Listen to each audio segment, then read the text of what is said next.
James is a mixed traffic engine. He can pull both trucks and coaches. He is proud of his smart red paint, and so is his driver. Everyone says you brighten up their day, James.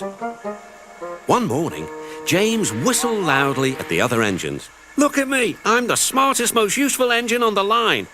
"Rubbish," replied Thomas. "We're all useful. The Fat Controller says so, and he's Sir Topham Hatt, head of the whole railway." "You know what, James?" added Percy. "What?" replied James. "You're getting all puffed up." James huffed away.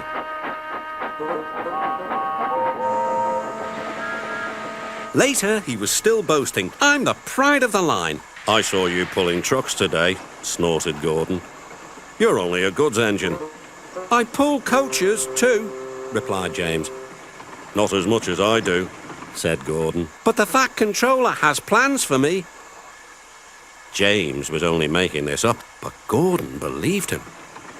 "What plans?" asked Gordon. Wait and see." "Oh dear," he thought. "Now what'll I do?" Thomas was shunting shining new coaches. "Good morning, James. Are those coaches for me?" asked James hopefully. "No, these are for Gordon's Express. I'll fetch your trucks next." But James was going to play a trick on the other engines. "Actually, Thomas, I'm taking the coaches. The Fat Controller asked me to tell you." "What about the trucks?" Give them to Gordon." "Come on, Thomas," said his driver. "Orders are orders." So when James's driver returned, James was coupled to the coaches and he puffed away.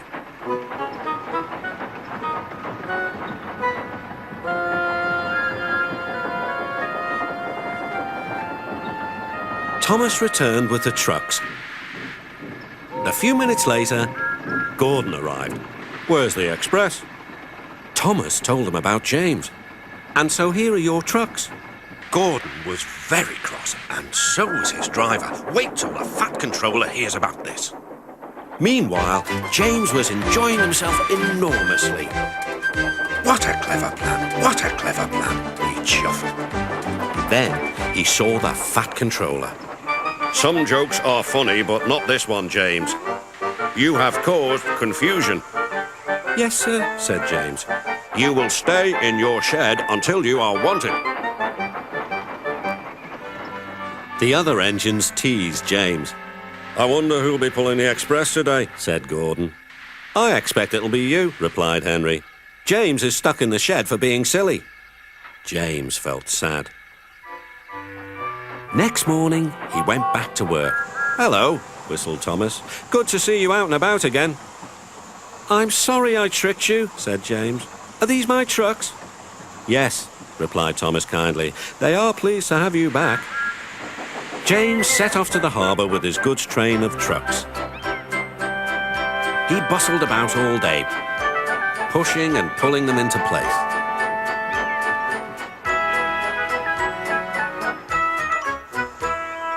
"Time to go home now, James," said his driver at last. "No trucks or passengers, just we two."